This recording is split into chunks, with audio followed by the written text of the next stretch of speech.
नमस्कार मित्रों, exam any time में आपका फिर से एक बार स्वागत है। तो आज हम संविधान के जिस चैप्टर पे बात करने वाले हैं, मूल अधिकार, बहुत ही इम्पोर्टेंट चैप्टर है। सारे संविधान का सबसे इम्पोर्टेंट चैप्टर एग्ज़ाम की दृष्टि से मूल अधिकार है। मूल अधिकार पे हम चर्चा करेंगे आज। तो मूल अधिकार फंडामेंटल राइट। तो मूल अधिकार क्या है? किसी व्यक्ति के विकास के लिए, किसी भी समुदाय के विकास के लिए उन्हें कुछ अधिकारों को देना आवश्यक होता है। उस अधिकारों का यूज करके वो अपने व्यक्तित्व का विकास कर सकते हैं। यही मूल अधिकार का देने का मेन मकसद था किसका? संविधान सभा निर्माताओं का। तो किस लिए दिया जाए मूल अधिकार? है भौतिक, उसका सामाजिक विकास हो सकता है, आर्थिक विकास हो सकता है और राजनीतिक विकास हो सकता है, और वह नैतिक विकास भी कर सकता है। किसके द्वारा? अपने मूल अधिकारों द्वारा। ये जो मूल अधिकार है ये वाद योग्य है। अगर राज्य ऐसी कोई विधि बनाती है जो हमारे मूल अधिकारों का हनन करे तो जो है हम सर्वोच्च न्यायालय या हाई कोर्ट में हम जा सकते हैं। तो ये वाद योग्य है।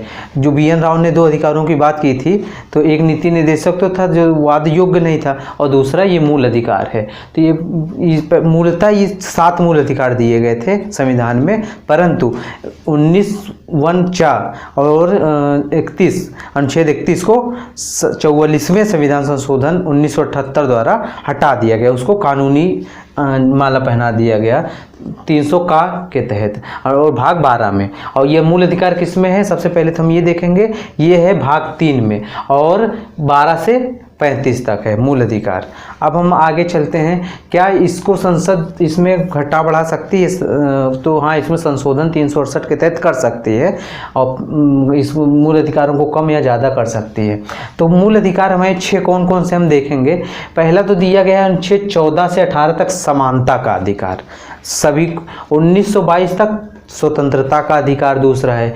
23-24 शोषण के विरुद्ध अधिकार दिया गया है, और अनुच्छेद 25 से 28 धार्मिक स्वतंत्रता का अधिकार दिया गया है, और 5वां 29 से 30 आपका मतलब अल्पसंख्यक अपनी संस्कृति, जैसे कि भाषाई अल्पसंख्यक हो तो इस तरह अपनी संस्कृति और अपनी शिक्षा को सुरक्षित कर सकते हैं, उससे संबंधित अधिकार है। और 6वां जो इम्पोर्टेंट है अनुच्छेद 32 संवैधानिक उपचारों का अधिकार। इसी को डॉक्टर भीमराव अम्बेडकर ने संविधान की आत्मा कहा था, अनुच्छेद 32 को। क्यों? क्योंकि ये न्यायालय द्वारा परिवर्तनीय है, ये वाद योग्य है। इस अधिकारों का हम अगर हनन होने पे हम न्यायालय जा सकते हैं, इसीलिए इसको डॉक्टर भीमराव अम्बेडकर ने मूल आत्मा कहा था। किसको? अनुच्छेद 32 को। अब हम बात करते हैं कि मूल अनुच्छेद 12 पे आते हैं। तो अनुच्छेद 12 से 35 तक। तो अनुच्छेद 12 क्या चीज़ है? तो अनुच्छेद 12 है डिफाइन द स्टेट, राज्य को परिभाषित किया गया। तो राज्य क्या चीज़ है? राज्य ऐसा नहीं कि ये जो राज्य है यूपी, बिहार, तमिलनाडु, केरल, ऐसा नहीं। राज्य जो विधि बनाए, जैसे LIC, रेलवे, विधायिका, विधानमंडल, संसद, ये सभी किस में आते हैं? राज्य में आते हैं। और अनुच्छेद 13 क्या होता है? ये जो जितने भी राज्य हैं, ये ऐसा कोई लॉ नहीं बना सकते, ऐसे कोई कानून नहीं बना सकते जो मूल अधिकारों के असंगत हो या उसके अल्पीकरण हो। अगर ऐसा होता है तो न्यायालय द्वारा उसका हस्तक्षेप होता है।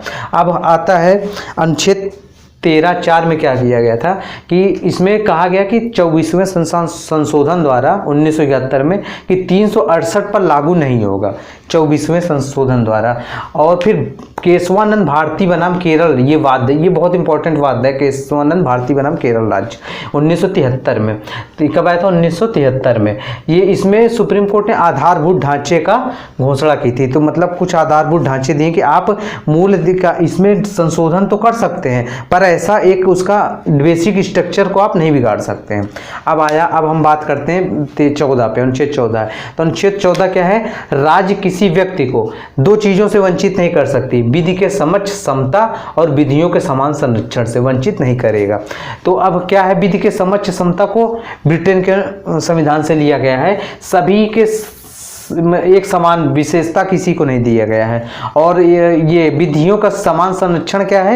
ये अमेरिकी संविधान से प्रेरित है। इसमें समान के साथ समान व्यवहार। तो अब दोनों में आपको अंतर स्पष्ट हो गया होगा।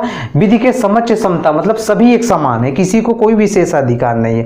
पर विधियों के समान संरक्षण जो अमेरिकी संविधान से लिया गया है, इसका क्या है? समान के साथ समान व्यवहार।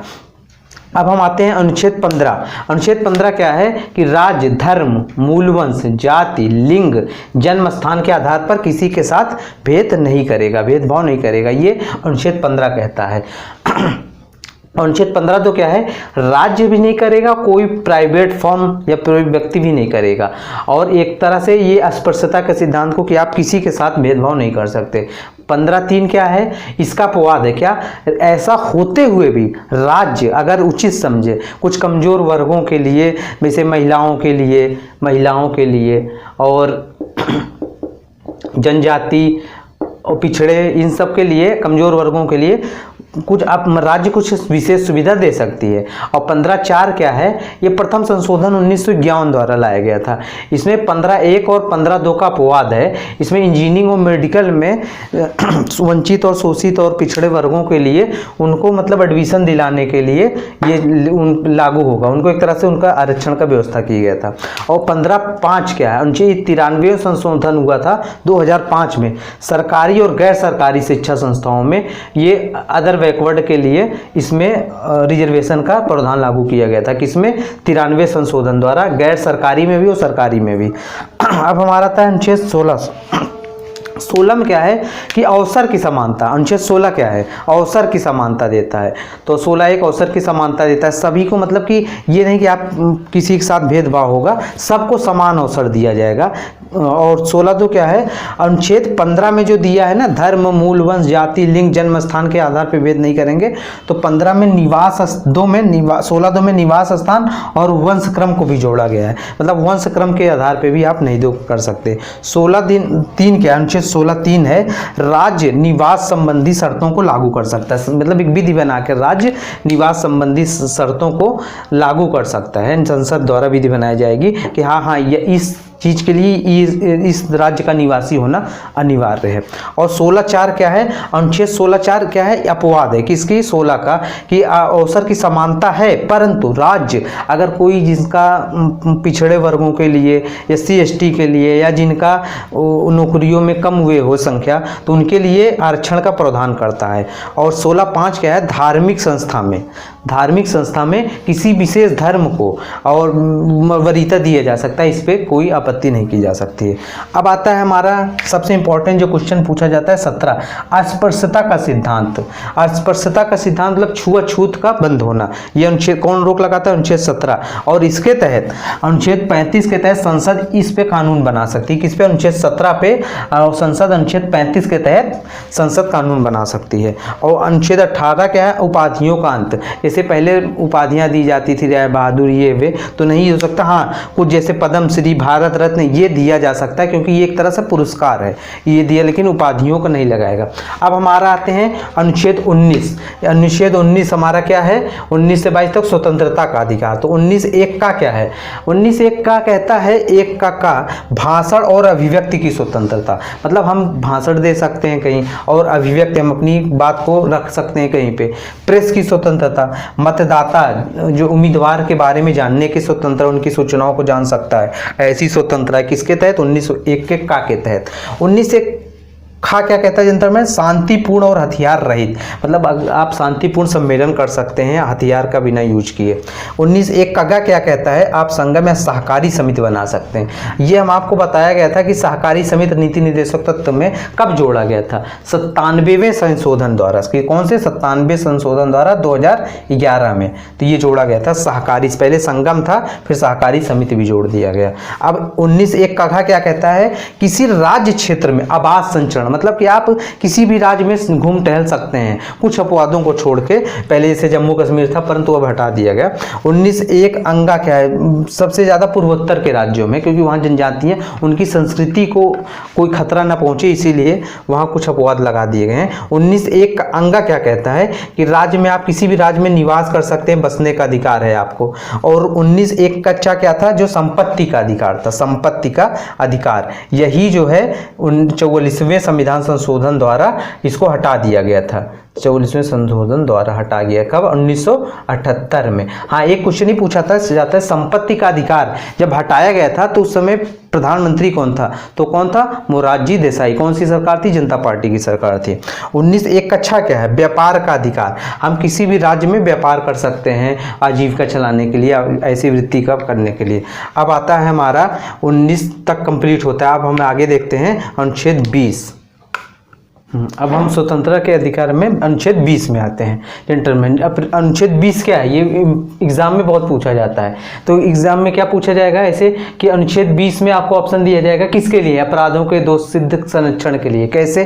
कि जैसे कोई भी व्यक्ति कोई अपराध करता है तो अपराध करेगा तो उसके लिए क्या होगा? तो अनुच्छेद 20 लागू होगा। क्या? उसको दोष सिद्ध करना। ऐसा नहीं कि आप किसी को बस कोई अपराध किया आप उसको तुरंत जेल में उठा के बंद कर देंगे, ऐसा नहीं। उसके लिए दोष सिद्ध करना पड़ता है। उसके संबंध में अपराधी को संरक्षण दिया गया अनुच्छेद 20 के तहत। क्या क्या कर सकता है? जैसे उसको मजिस्ट्रेट के सामने 24 घंटे के अंदर पेश किया जा सकता है, वो अपने पसंद का वकील कर सकता है, और जो है क्या कर सकता है, और उसको न्यायिक सलाह देने के लिए या उसको न्यायिक मदद देने के लिए, ये कहाँ राज्य के नीति निर्देशक तत्व में 39 का में कहा गया था ना कि सभी को न्याय से मतलब वंचित नहीं किया जाएगा, तो इस अपराधियों को भी न्याय दिया जाता है। तो दोष सिद्ध के संबंध में उनके संरक्षण क्या है? 20(1) क्या कहता है कि कोई भी भूतलक्षी यानी कोई जैसे जिस समय अपराध हुआ है उसी समय का कानून लागू होगा। भूतलक्षी कानून नहीं लागू होता है किसमें? दंडिक विधि देने में। दूसरा क्या है इनको संरक्षण दिया जाता है? दोहरे दंड से संरक्षण, मतलब कि एक ही अपराध के लिए 2 बार सजा नहीं दी जा सकती। और अपने ही विरुद्ध गवाही देने के संरक्षण में, मतलब किसी को रिमांड में लेकर अपने विरुद्ध जबरदस्ती गवाही नहीं दिलाई जा सकती। ये हमको कौन सा अनुच्छेद 20 कहता है। तो अनुच्छेद 20 के तहत समझ में आ गया ना। हाँ, ये सिर्फ विदेशी, ये भारतीय नागरिकों को प्राप्त है, ना कि विदेशियों को। अब आता है अनुच्छेद 21। ये बहुत इंपॉर्टेंट, सबसे इंपॉर्टेंट है अनुच्छेद 21। ये किसके लिए है? प्राण एवं दैहिक स्वतंत्रता का संरक्षण। इसी में क्या क्या है? जब मेनका गांधी का 1978 में मेनका गांधीवाद हुआ था तो उन्होंने अनुच्छेद 21 की व्यापकता को बढ़ा दिया। कहता कि सिर्फ जीना ही नहीं, जैसे क्या है तो मतलब हमें शुद्ध वायु चाहिए, रोजगार चाहिए, अवसर चाहिए रोजगार के लिए। तो अनुच्छेद 21 के तहत इसकी व्यापकता को बढ़ा दिया गया था। किस वाद में? 1978 के मेनका गांधीवाद में। ये क्वेश्चन पूछा जाता है। और क्या है? निजता का अधिकार भी कहाँ शामिल है? अनुच्छेद 21 में। जैसे अपनी पसंद का शादी करने का अधिकार IAS 2019 में पूछा था, किस मूल अधिकार के तहत आता है? तो किसके तहत? निजता के अधिकार, यानी अनुच्छेद 21 के तहत। और अनुच्छेद 21 क्या क्या है? ये जो कि 86वें संविधान संशोधन 2002 में जोड़ा गया था कि 6 से 14 वर्ष के बच्चों को शिक्षा पाने का अधिकार है। ये क्या है? अनुच्छेद 21 का के तहत है। तो अब समझ गए यहाँ तक। अब अनुच्छेद 22 आते हैं। कुछ दशाओं में गिरफ्तारी और निरोध के से संरक्षण है कि कैसे कैसे? एक निवारक निरोध। जैसे कभी कभी होता है कि कुछ लोगों पे शक होने के पूर्व भी उनको कोई ऐसा कि अपराध हो सकता है, जैसे चुनाव के समय इनके द्वारा कोई अपराध किया जैसे, तो उनको संदेह के आधार पर अपराध से पूर्व ही उनको गिरफ्तार कर लिया जाता है। और क्या दूसरा क्या होता है? दंडात्मक निरोध। क्या जैसे अपराध सिद्ध हो जाए तब उनको सजा दी जाती है, तो क्या हो गया? दंडात्मक विरोध। जैसे अब पूर्व संदेह के आधार पे जैसे जैसे क्या हो गया? जैसे टाडा पोटा के तहत जैसे किसी को रिमांड में लिया जा सकता है तो 3 माह तक उसको रखा जा सकता है। परंतु इससे अधिक अवधि में अगर उसको रखना है तो एक सलाहकारी बोर्ड है, उसकी सिफारिश के आधार पे ही उस अवधि को बढ़ा सकते हैं। लेकिन 44वें संविधान संशोधन द्वारा ये जो 3 माह की अवधि है इसको 2 माह में परिवर्तित कर दिया गया है। तो क्या यहाँ तक आपको समझ गया? अनुच्छेद 22 तक। तो हम मूल अधिकार में अनुच्छेद 14 से अनुच्छेद 22 तक देख लिए। अब आगे देखेंगे नेक्स्ट वीडियो में अनुच्छेद 23 से लेकर 30 तक। आप हमारा वीडियो कैसा आपको लगा और सही लगा तो फिर कमेंट करिए और चैनल को लाइक और सब्सक्राइब करिए। धन्यवाद। नेक्स्ट वीडियो में इसके आगे मिलते हैं।